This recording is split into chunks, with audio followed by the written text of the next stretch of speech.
Salam. Ya, kurang semangat. Salam. Iya. Kurang semangat lagi. Habis ini kan kita makan sama-sama. Salam. Ya. Iya. Terima kasih Pak Pendeta Agus atas kesempatan yang diberikan untuk kami bisa melayani di tempat ini. Dan saya perkenalkan dulu, saya pernah satu kali ke sini, ya. Pernah satu kali ke sini. Mungkin Bapak Ibu ada yang belum datang, Bapak Ibu. Ya, saya pernah datang ke sini satu kali, itu bulan apa ya? Tahun depan, tahun lalu, 2022. Ya, setahun.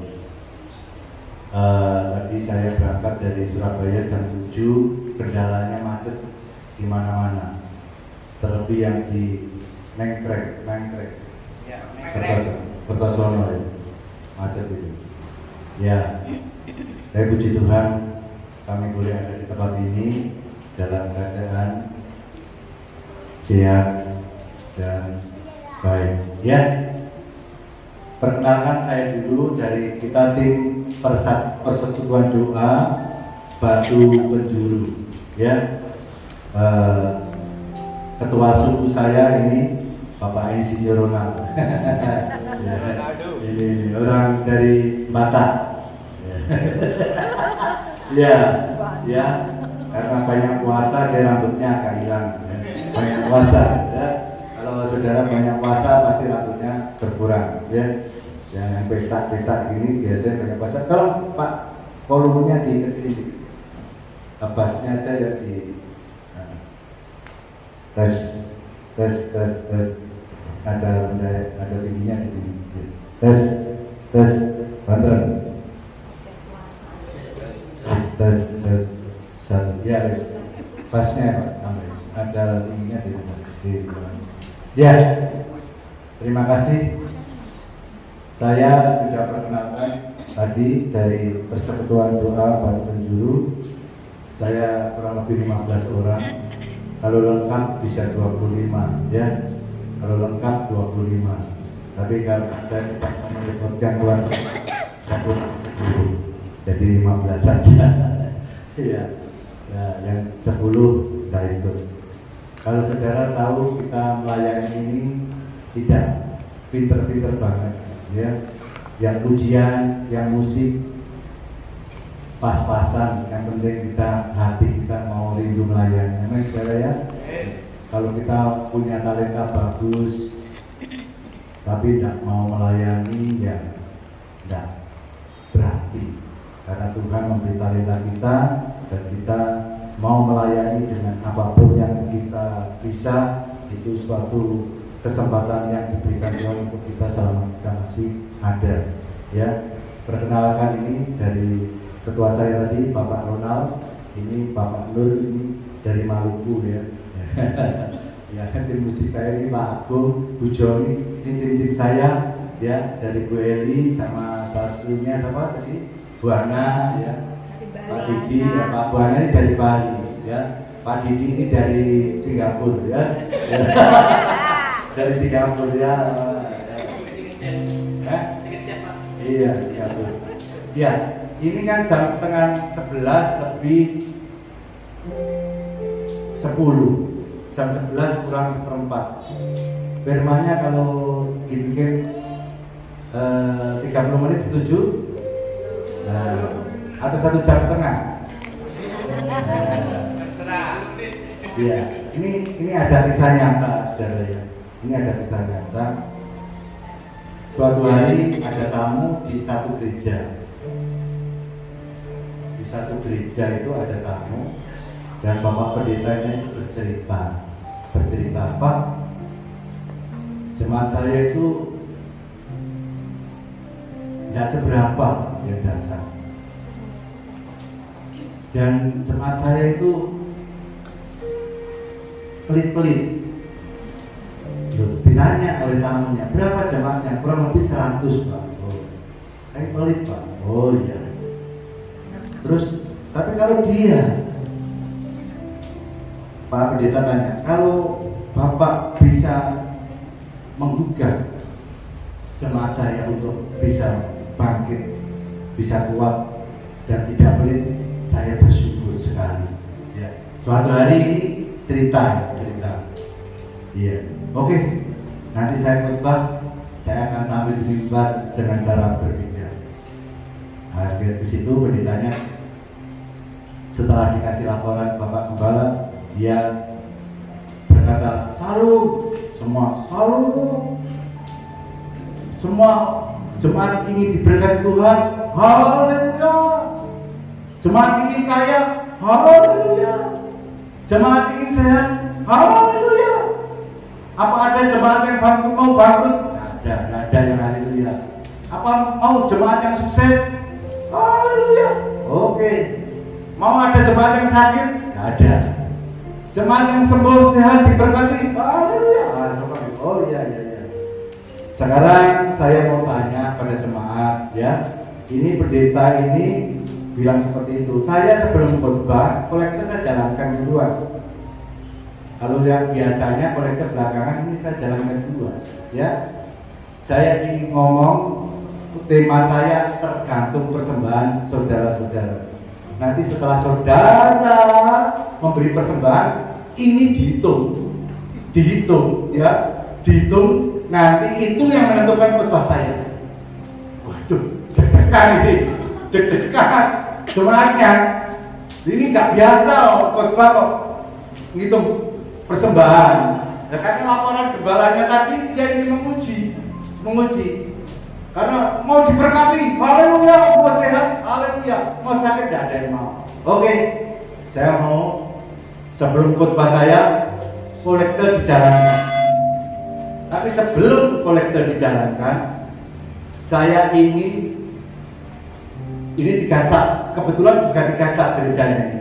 Sak 1, sak 2, sak 3, ya. Sak 1, sak 2, sak 3, ya.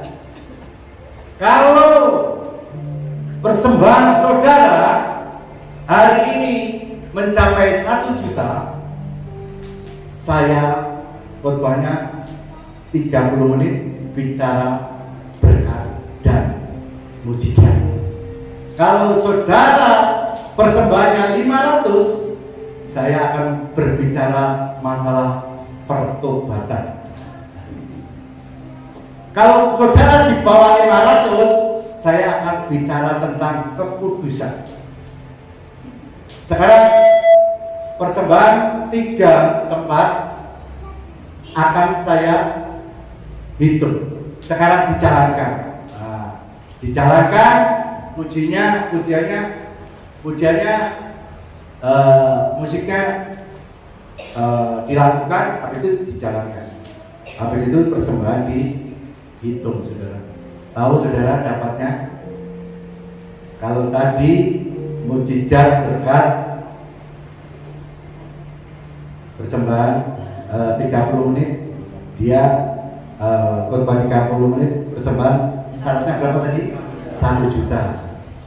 Kalau 500, 1 jam khotbahnya, bicara tentang pertobatan. Kalau di bawah 500, kekudusan 1,5 jam khotbahnya. Habis itu persembahan dijalankan. Apa yang terjadi? Seumur hidup persembahan di gereja itu paling banter 200-300. Ini bisa dicapai 2 juta. 2 juta. Karena apa? Mereka ingin cepat selesai khotbahnya, ingin bicara tentang berkat tentang mujizat. Tadi kan pendeta bilang kalau 500 pertobatan, di bawah 500 kekudusan. Mereka tidak mau, saudara. Jadi intinya, saudara, banyak jemaat itu yang pengennya selalu diberkati. Amin apa amin? Amin ya. Amin.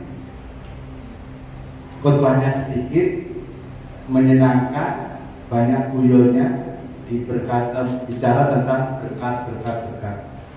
Perkara salib, perkara kekudusan, pertobatan, janganlah. Nanti jemaat pasti mundur. Itu banyak terjadi, saudara. Makanya saya rindu di tempat ini. Saya percaya gereja yang sudah dirintis oleh Pak Bus, gereja ini akan semakin hari akan bertumbuh dewasa di dalam iman. Amin. Tidak usah melihat khotbah judulnya, ya, temanya tidak usah. Kalau saudara rindu kepada Tuhan, apa yang saudara terima hari ini di dalam ibadah, saudara tahu bahwa itu Tuhan ingin bicara kepada saudara lewat hamba Tuhan, saudara terima saja. Amin. Nah, hari ini bicaranya bukan tentang kekudusan, ya, bukan pertobatan, bukan tentang berkat, ya, bicara tentang Paskah, ya. Paskah, banyak Paskah. Hidup harus jadi terang, hidup harus jadi berkat.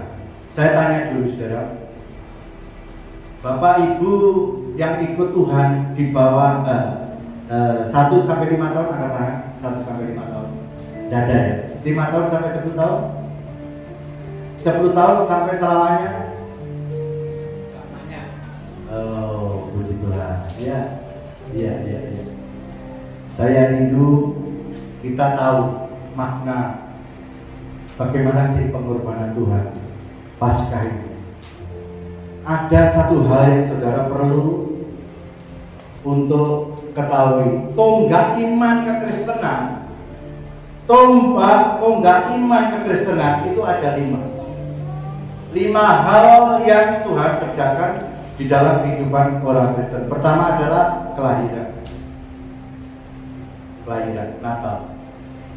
Kedua tentang apa? Saya tanya, kematian. Ketiga tentang kebangkitan. Keempat tentang kenaikan tanggal 18 nanti. Kelima tentang pencurahan Roh Kudus. Dan hari ini, bulan ini kita masih memperingati Paskah, di mana Tuhan sudah bangkit.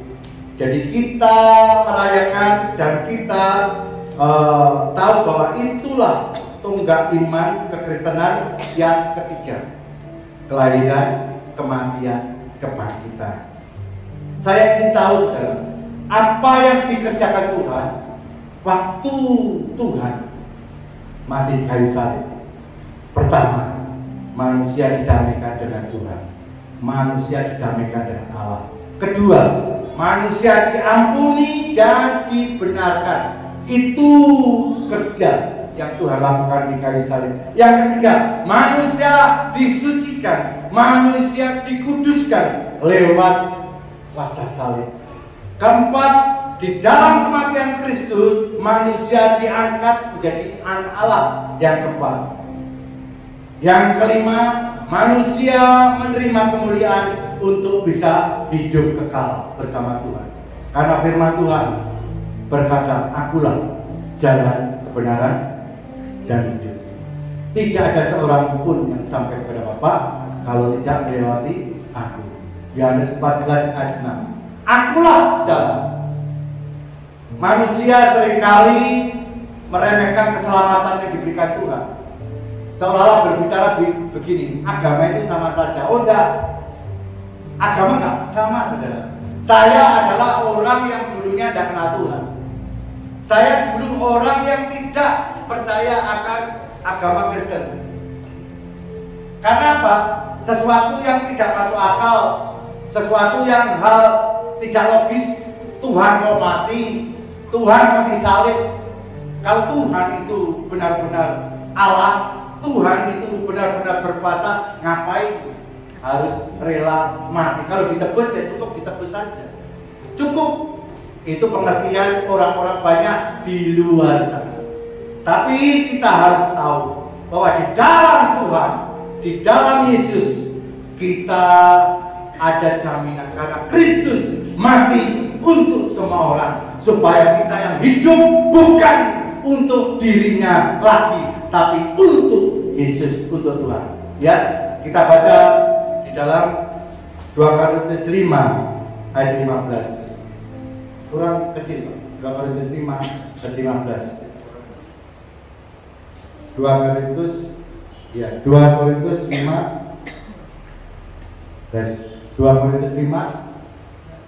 Ya. 1, 2, 3, ayo.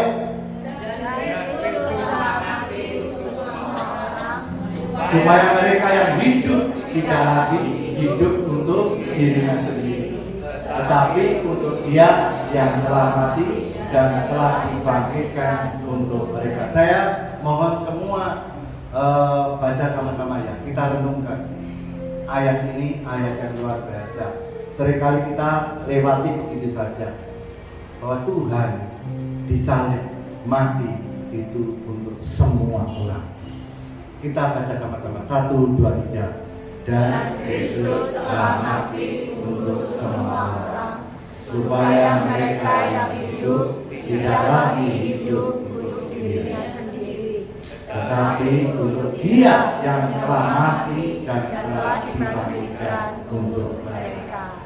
Kristus telah mati untuk semua orang, supaya mereka yang hidup, kita-kita yang ada, kita-kita yang masih hidup, yang masih bernapas, tidak lagi hidup untuk dirinya sendiri, tetapi untuk Dia yang telah mati dan telah dibangkitkan untuk mereka. Jadi saudara dan saya, setelah kita percaya kepada Tuhan, kita percaya Yesus sebagai juru selamat kita tidak boleh hidup untuk diri sendiri.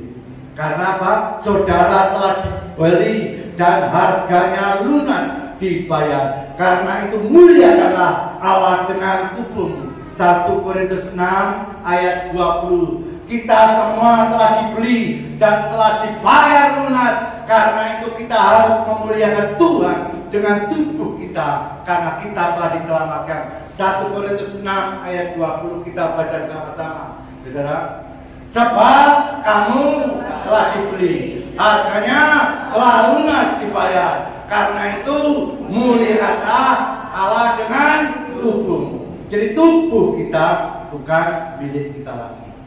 Amin. Kita ini miliknya Tuhan.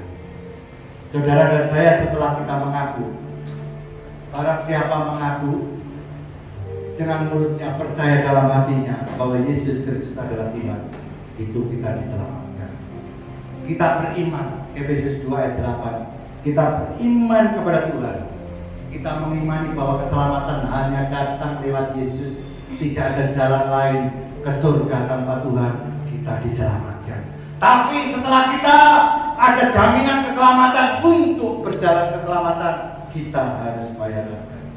Nggak bisa keselamatan hanya kita dapatkan saat kita percaya terus kita tidak menjalani hidup. Nggak bisa. Kita harus melakukan setiap hari. Keselamatannya sudah diberikan Tuhan di kayu salib dengan pengorbanannya dan kebangkitannya.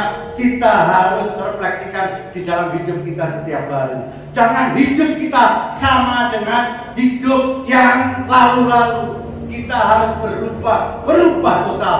Manusia lama kita harus tanggalkan, kita menjadi manusia baru. 2 Korintus 5 ayat 17. Barang siapa ada di dalam Kristus, dia adalah ciptaan baru. Yang lama sudah berlalu, sesungguhnya yang baru telah datang. Hidup kita yang sia-sia, yang kita warisi dengan nenek moyang kita, itu ditebus oleh darah yang mahal. Bukan pula dengan perak, bukan pula dengan emas, tetapi dengan darah Yesus Kristus.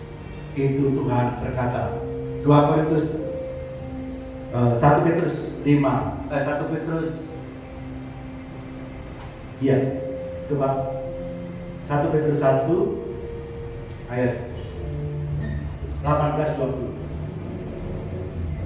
1 Petrus 1, ya, 1, 2, 3. Sebab kamu tahu bahwa kamu telah ditebus dari cara hidupmu yang sia-sia, yang kamu warisi dari nenek moyang. Itu bukan dengan barang yang fana, bukan pula dengan perak dan emas, tapi terus melainkan dengan darah yang mahal, yaitu darah Kristus, yang sama seperti darah Tuhan, yang tak bernoda dan tak bercacat. Saya dulu tidak mengerti keselamatan kenapa hanya lewat Yesus, kenapa tidak lewat amalku, ibadahku, perbuatanku, kenapa kok harus Tuhan menjadi manusia? Saya tidak ngerti. Banyak mereka-mereka di sekitar kita yang mengerti. Tapi kita yang mengerti, biarlah api kebangunan rohani hidup kita membawa dampak berkat bagi mereka-mereka yang tidak mengenal Tuhan. Karena apa? Mereka dibutakan. Karena pemberitaan tentang salib bagi mereka adalah kebodohan. Tapi bagi kita yang diselamatkan, pemberitaan tentang salib itu adalah suatu anugerah yang Tuhan berikan kepada kita. Mereka berkata, apa itu orang Kristen? Apa itu salib? Karena bagi mereka salib adalah kebodohan. Tapi kita yang diselamatkan, salib itu adalah kekuatan Allah. Amin. Kita baca 1 Korintus 1 ayat 18. Saudara dan saya, ini yang harus kita pahami, bahwa Tuhan melalui karyanya di kayu salib telah berkorban supaya kita yang tidak mampu untuk mencapai kekalahan bersama Yesus, kita bisa lakukan. Ayo kita baca satu-satu bagian. Sebab pemberitaan tentang salib memang adalah kebodohan bagi mereka yang akan binasa. Tetapi bagi kita yang diselamatkan, pemberitaan itu adalah kekuatan. Saudara, salib mereka yang tidak percaya itu kita dianggap orang bodoh. Tapi bagi orang yang percaya, itu kita adalah punya kekuatan Allah. Karena dari saliblah kita bergerak, dari salib kita melangkah, dari salib ada karya Tuhan yang dimana tidak bisa dilakukan oleh nabi siapapun. Karena Tuhan berkata, akulah jalan kebenaran dan hidup. Kalau saudara bisa melakukan, Tuhan tidak perlu jadi manusia. Kalau Tuhan tidak datang kepada kita sebagai manusia dan mati di kayu salib, kita akan hidup di dalam dosa selama-lamanya. Mari saudara, kita harus ingat kebaikan Tuhan. Kita jangan sampai menghadirkan arti salib, jangan menghadirkan arti tentang kebangkitan. Orang banyak tidak percaya, Tuhan kok mati, Tuhan kok bangkit. Saudara dan saya, disinilah letak iman Kristen, di mana kebangkitan itu sebagai hal yang sudah dinubuatkan. Karena kalau kita tidak mempercayai tentang kebangkitan, kita sama dengan agama-agama yang lain. Kalau Tuhan Yesus hanya lahir, habis itu mati, tidak bangkit, kita sama dengan orang-orang di luar sana yang menyembah, yang beribadah kepada mereka sebagai orang-orang yang mati, yang melakukan agamanya, tapi tidak ada artinya. Tapi Tuhan beda. Tuhan disalib dan Tuhan mati, Tuhan bangkit. Seandainya Tuhan tidak bangkit, Tuhan tidak disalib, tidak ada jalan keselamatan. Tanpa kebangkitan tidak ada keselamatan. Karena apa? Kalau saudara mempercayai kelahiran boleh, kematian boleh, tanpa kebangkitan sama dengan agama-agama yang lain. Karena apa? Nabi-nabi mereka adalah mati, lahir, mati, selesai. Tapi Tuhan kita tidak. Kalau tidak ada kebangkitan, kita sama dengan orang-orang yang dibodohi, menyembah Tuhan yang tidak ada kekuatan kekuasaan. Kita baca 1 Korintus 15 ayat 14 dan 17. 1 Korintus 15 ayat 14 sampai 17. 1, 2, 3. Tetapi andai kata Kristus tidak dibangkitkan, maka sia-sialah pemberitaan kamu dan sia-sialah juga kepercayaan kamu. 17. Dan jika Kristus tidak dibangkitkan, maka sia-sialah kepercayaan kamu dan kamu masih hidup dalam dosa.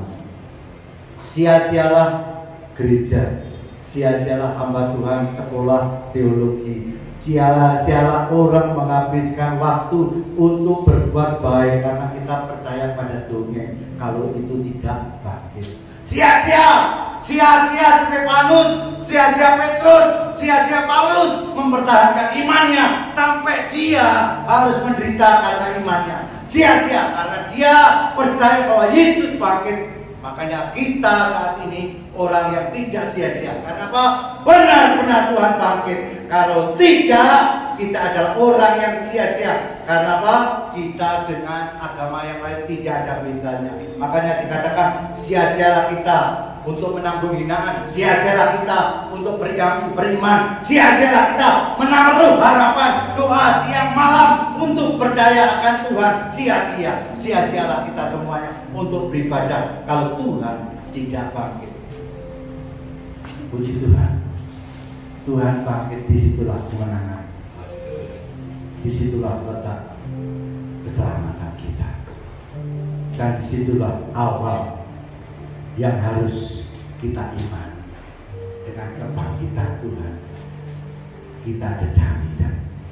Kristus berfirman dan Tuhan menjamin bahwa saat dia bangkit, dia menampakkan diri kepada banyak murid, dan itu real, nyata. Kematian dan kebangkitannya itu menjadi dasar iman Kristen. Kebangkitannya memberikan pengharapan, kebangkitannya memberikan bukti bahwa dia hidup, dia berkuasa. Amin. Amin. Coba. Pada hidup ada Yesus, pada hidup. Amin. Tak betah.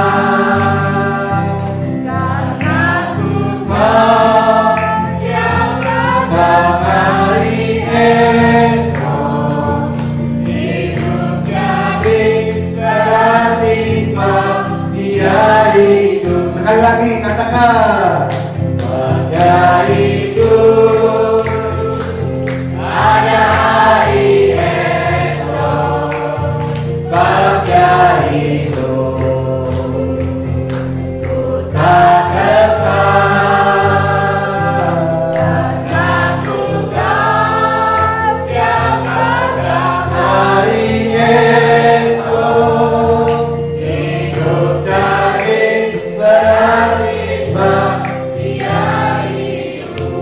dia hidup. Amin. Dia hidup. Karena dia hidup, kita punya pengharapan. Karena dia hidup, kita mempunyai hari esok. Hari esok yang Tuhan sediakan untuk kita. Tuhan berkata bahwa di dalam Tuhan ada jaminan keselamatan. Di dalam Yesus ada terang. Di dalam Yesus ada kebangkitan. Karena Tuhan berkata, di dalam Yesus ada kehidupan. Yohanes 1 ayat 4. Di dalam dia ada kehidupan. Dan hidup itu adalah terang manusia. Kalau saudara ada dalam Tuhan, Tuhan ada dalam kehidupan saudara. Saudara ada kehidupan, ada kebangkitan, iman rohani, kehidupan saudara di dalam beribadah, di dalam menyembah, di dalam berdoa, di dalam persekutuan. Hidup. Karena saudara, Tuhan sudah menyediakan Roh Kudus memfasilitasi kita untuk hidup di dalam kebenaran. Saat kita hidup intim dengan Tuhan, Roh Tuhan menguatkan, memampukan kita. Roh kita membawa kita untuk tetap menyala-nyala saat kita percaya bahwa dia hidup. Ada hari esok, di dalam Yesus ada kemenangan hari ini dan selama-lamanya. Amin. Yang kita perlu renungkan hari ini, Tuhan sudah mati, Tuhan sudah bangkit, dan Tuhan berkata, akulah terang dunia. Lahir, mati, bangkit, dan Tuhan berkata, Yohanes 8 ayat 12, akulah terang dunia. Barang siapa mengikut aku, ia tidak berjalan di dalam kegelapan, tetapi dia akan mempunyai terang hidup. Akulah terang dunia. Kalau saudara ada di dalam Tuhan terang, maka saudara juga akan menularkan terang. Makanya Tuhan berkata di dalam Matius 5 ayat 14, kamu adalah terang dunia. Kota yang terletak di atas gunung tidak mungkin tersembunyi. Kenapa Tuhan berkata aku terang, kamu terang? Karena kita adalah miliknya. Amin. Karena aku terang, aku hidup, kamu juga hidup. Amin. Itu Tuhan katakan, aku terang.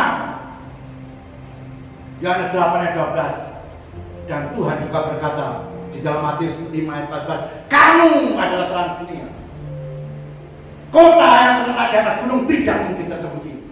Jadi saudara dan saya, itu terangnya Tuhan harus nampak dalam kehidupan.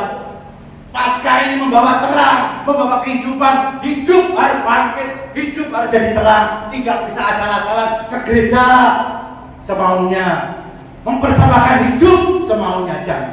Hidup kita sudah ditebus seperti yang dikatakan, Tuhan mati untuk semua orang. Jadi kita hidup bukan untuk diri kita lagi, tetapi untuk Dia. Pernahkah saudara berpikir, kalau hari ini aku dipanggil Tuhan, apakah aku sudah layak? Pernah saudara berkata begitu pada dirimu sendiri? Saya takut. Setiap hari saya koreksi hidup saya. Apakah rumah tangga saya benar? Hidup saya dengan istriku benar? Hidupku dengan teman-temanku benar? Jangan sampai aku tidak jadi terang. Jangan sampai aku tidak jadi berkat. Karena aku kalau dipanggil Tuhan, Tuhan berkata, hei kau anakku yang baik, aku telah sediakan tempat bagi. Itu yang selalu saya harapkan. Jangan sampai Tuhan berkata, aku tidak mengenal engkau, enyahlah engkau daripadaku.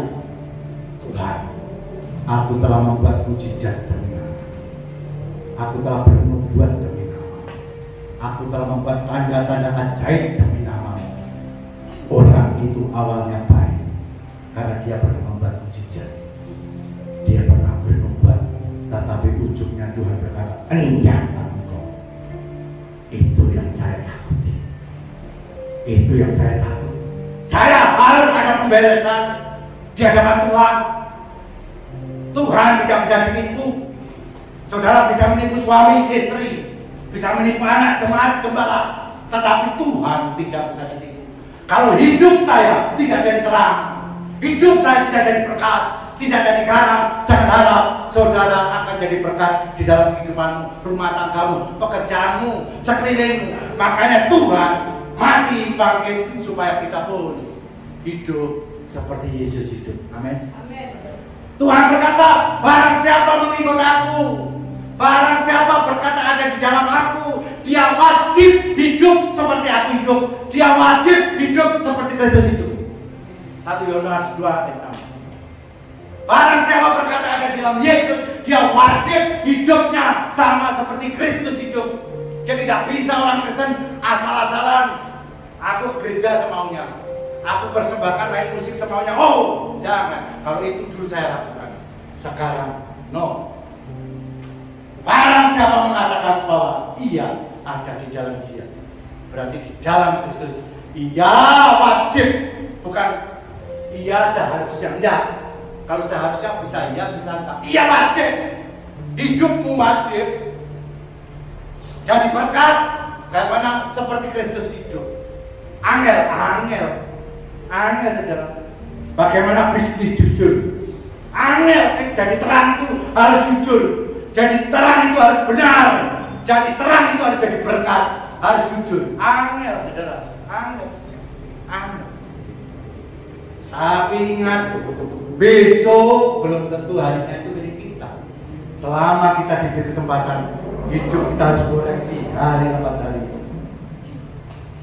Kita pemberesan di hadapan Tuhan. Orang Kristen harus menjadi terang. Tuhan bangkit. Tuhan menolong kita. Mari kita sembah Dia. Kita hormati Dia. Karena Dia adalah selamatkan jiwa kita. Tuhan memberi damai dengan mengangkat kita jadi anak-anak. Ya Yesus telah mati bagiku. Ya Tuhan selamatkan jiwa. Bagi dia pujianku tak dapat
dia setiap hari melihat hidup kita. Apa engkau sudah jadi terang? Kalau saudara hidup di dalam terang Tuhan, saudara akan berdampak. Suatu hari ada seorang buta, dia membawa tongkat sambil membawa lampu di dalam kegelapan yang sungguh pekat. Dia berjalan sambil membawa lampu, tapi dia buta. Suatu saat ada orang lewat, dia tanya, "Pak, Bapak buta, kenapa harus pakai lampu? Bapak biasanya kan bawa teken saja cukup." Dia berkata, "Aku membawa terang untuk menerangi orang lain dan untuk membawa keselamatan dalam hidup. Kalau aku tidak membawa terang, ada orang yang berjalan tidak tahu aku juga berjalan, aku bisa ditabrak, aku bisa digilas. Kalau aku membawa terang, orang lain lihat aku juga selamat, mereka juga tahu." Itulah kita harus bawa terang hidup kita kemanapun saudara pergi. Berkati Tuhan dengan hidup karya penyebar, dan sumber terang itu adalah Tuhan. Semakin kita dekat dengan sumber terang, maka kita akan mendapatkan banyak sinar terang. Cahaya itu akan dipantul. Matahari adalah sumber terang. Bumi itu efek dari terang yang dipantulkan kalau siang hari. Kalau malam hari, dia dapat terang dari bulan. Tapi apa jadinya kalau bulan itu menutupi antara bumi dan matahari? Maka gelap total. Kenapa?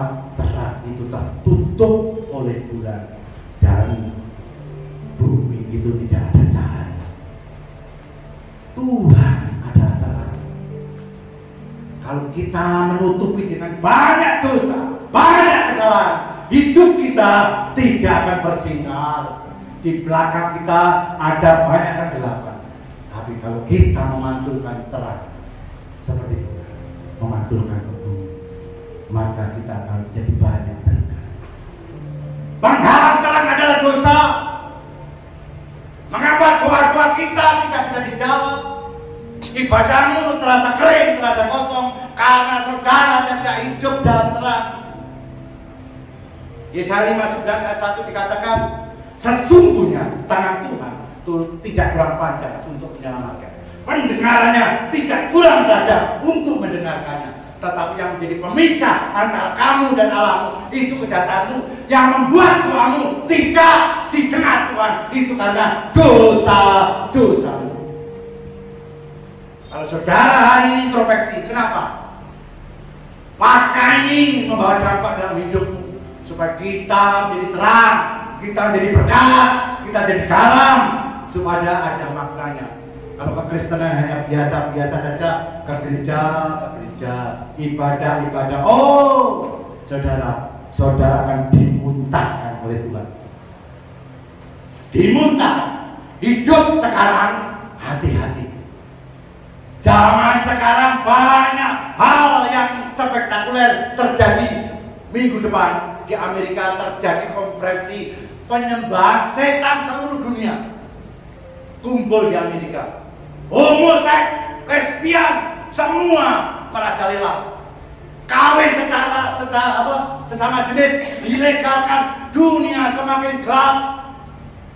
Kalau saudara tidak hidup dalam terang, terangmu tidak bersinar terus. Karena apa? Tidak ada minyak, tidak ada urapan, tidak ada kuasa Roh Kudus. Saudara akan lemah, saudara kering, padam. Saudara, tidak bisa. Saya lihat, baca artikel, wah menakutkan, saudara. Apalagi ada ramalan. Tapi selama saya siap, Tuhan kapanpun kau datang, aku siap. Aku mau kau layak, kau benar. Memang aku tidak benar. Aku dibenarkan oleh darah Yesus, oleh kematian. Saudara, mari. Tidak bisa akhir zaman ini asal-asalan. Zaman sekarang berubah total. Kalau saudara tidak waspada, hati-hati. Waspada, berjaga-jagalah, sebab lawanmu iblis berjalan keliling sama seperti singa yang mau mencari orang yang dapat ditelan. 1 Petrus 7. 1 Petrus 1 ayat 7-8. Saudara dan saya, mari kita harus jadi terang, jadi berkat. Kita adalah orang yang sudah menerima terang. Pancarkan terang, pancarkan lewat perbuatan, pancarkan. Jadi saudara dan saya, mari kita melakukan kebenaran firman. Kita mau sungguh-sungguh supaya saat Tuhan datang kita tidak tinggal. Amin. Jangan suam-suam. Makanya firman Tuhan berkata Wahyu 3 ayat 15, aku tahu segala perbuatan. Engkau tidak dingin dan tidak panas. Alangkah baiknya apabila engkau dingin atau panas. Karena engkau suam-suam kuku, tidak dingin dan tidak panas, aku akan memuntahkan engkau dari mulutku. Aku tidak mau. Sekian lama aku ikut Tuhan, 20 tahun jadi orang Kristen, aku dimuntahkan. Aku tidak mau. Selagi aku ada kesempatan, aku mau hidup dalam kebenaran. Aku mau hidup dalam terang. Dan terang itu didapatkan apabila kita hidup melekat pada Tuhan sebagai sumber terang. Seperti pokok anggur dan ranting-rantingnya, akulah pokok anggur, kamulah ranting-rantingnya. Barang siapa tinggal di dalam aku di dalam dia akan berbuah baik. Sebab di luar aku, kamu tidak bisa berbuat apa-apa. Seperti pokok anggur dan ranting, itulah juga kita. Kalau kita melekat pada Tuhan, terang Tuhan akan memancar dalam kehidupan kita. Itu kita dapatkan apabila kita ingin setia pada Tuhan. Saudara harus setia beribadah, setia berdoa, setia baca firman, setia melakukan kebenaran, setia bersaksi kepada Tuhan. Ada kesaksian sebelum saya tutup. Ini seorang guru sekolah minggu di Amerika Serikat. tahun 1957, ini kejadian di sana. Gurunya itu namanya Elizabeth, guru sekolah minggu, dan muridnya itu karena nakal, karena membunuh, karena memperkosa, dia dijatuhi hukuman mati. Namanya John, dijatuhi hukuman mati. Karena waktu itu dia pernah jadi muridnya Bu Elizabeth. John itu setelah dihukum mati, dia dipisahkan di kota seperti dulu Nusa Kambangan itu. Dari Surabaya perbuatannya karena dia dihukum mati, dia dipisahkan. Dan jaraknya dari kota Florida itu 1200 km. Elizabeth digerakkan Tuhan, itu adalah jiwa. Maukah kau menyelamatkan orang meskipun dia membunuh, memperkosa? Tuhan mengasihinya. Elizabeth 1200 meter, dia naik kereta api. Dia datang, John, Tuhan mengasihimu. Aku tidak perlu, Tuhan Yesus, aku tidak perlu bertobat. Sudah tinggalkan aku. Elizabeth pulang. Bulan berikutnya dia datang 1200 km. John, Tuhan Yesus mengasihimu. Jangan datang ke sini lagi. Kamu nggak capek 1200 meter. Percuma kamu mengikuti aku. Pulang saja. Elizabeth pulang. Ketiga lagi dia datang lagi 1200 km. John, Tuhan mengasihimu. Aku bulan 6, ini bulan Januari, bulan 6 sudah divonis mati. Biar aku mati saja dengan perbuatanku. Sudah, kamu nggak usah kesini. Kamu pulang saja. Elizabeth pulang. Suatu hari Tuhan berkata, beri dia Alkitab. Elizabeth datang sekali lagi bulan Februari. Dia, John, aku tahu kau menolak aku terus. Tolong terima Alkitab Perjanjian Baru. Ini yang terakhir aku datang ke sini. Tolong baca. Setelah itu Elizabeth pulang. Sebelum bulan 6, bulan 4 dia menulis surat. Waktu itu belum ada HP. Kalau engkau menerima surat ini, aku bersyukur bahwa engkau memberi aku kesempatan berkali-kali untuk kau kunjungi. Alkitab yang kau bawakan itu mengubah hidupku. Aku bisa membawa banyak jiwa. 57 orang narapidana sekarang percaya Yesus. Elizabeth nangis. Itu bulan April. Habis itu dia terima lagi surat bulan Juli. Juli dia divonis mati, surat baru terima bulan Juli. Kalau engkau terima surat ini, mungkin aku sudah divonis mati, tapi aku bersuka cita. Aku menerima Tuhan Yesus sebagai juru selamat. Aku tidak takut akan kematian. Terima kasih Ibu akan pengorbananmu, akan karyamu. Engkau tidak letih-letih untuk berjalan 1200 km untuk menyelamatkan jiwaku. Aku sekarang mungkin sudah mati. Nangis Elizabeth. Tuhan, ternyata apa yang aku lakukan membawa dampak. Apakah saudara pernah berjalan 1200 km untuk menjangkau jiwa-jiwa terhilang? Ya pernah saya jamin. Sekelilingmu ini aja saudara mungkin tidak pernah bersaksi. Sekitarmu aja saudara tidak pernah. Orang yang sudah jadi Kristen bilang biar wis tuwek, wis elek, jarno, asal jopeni. Iya enggak, Elizabeth pernah jadi gurunya sekolah minggu waktu itu. Dia ingat bahwa John sekarang di penjara karena memperkosa. Dia sadar, John yang dulu apa asuh. Ternyata sekarang jadi remajanya menjadi orang yang dosa. Dia tergerak. Apakah saudara punya keluarga yang hari ini belum bisa? Tanggung jawabmu adalah menyelamatkan mereka. Kita sudah ditebus. Tuhan mati di kayu salib untuk hidup kita. Mari kita hidup bukan untuk hidup kita sendiri. Kristus telah mati untuk semua orang, supaya kita yang hidup tidak lagi hidup untuk diri sendiri lagi. Tadi katakan seperti itu. Jadi jangan hidup untuk diri sendiri lagi. Makanya Paulus kesaksiannya luar biasa. Setelah dia bertobat, dia membunuh, dia orang yang jahat, orang yang mengejar orang Kristen. Tapi setelah bertobat, hidupnya berubah. Hidupku bukan aku lagi, tapi Kristus yang hidup di dalam. Hidup yang kuhidupi di dalam kaki sekarang ini, hidup karena Kristus, karena kasih Tuhan, karena dia juara. Filipi 1 ayat 21 dikatakan hidup bagiku adalah Kristus, mati adalah keuntungan. Mati adalah keuntungan. Pernahkah saudara berkata, Tuhan, hidupku bukan aku lagi. Kalau aku mati, keuntungan. Karena aku kalau hidup pun aku harus mengabarkan Injil. Kalau mati aku berjumpa engkau. Itu Paulus berkata seperti itu. Seringkali kita hidup untuk diri sendiri, lupa bahwa hidup kita telah dibayar lunas, bukan dengan barang yang fana, tetapi dengan darah yang mahal, darah Kristus Yesus. Amin. Apakah kau mau setia sampai akhirnya? Amin. Saudara, Tuhan mati supaya kita hidup.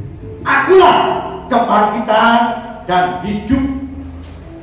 Yohanes 11 ayat 25. Barang siapa percaya kepadaku, walaupun sudah mati, dia tetap hidup. Aneh enggak?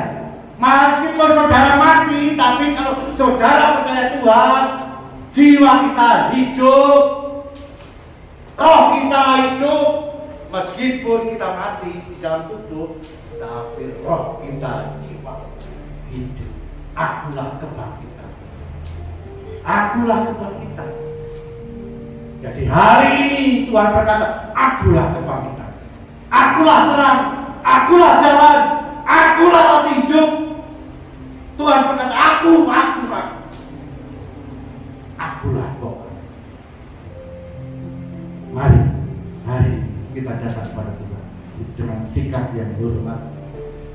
Karya Tuhan di kayu salib, supaya kita tidak lagi hidup selamanya, hidup untuk Tuhan. Mari kita berdiri. Kita pujikan lagu yang tadi. Dia telah dibagiku, dia telah selamatkan jiwaku.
asal hidup.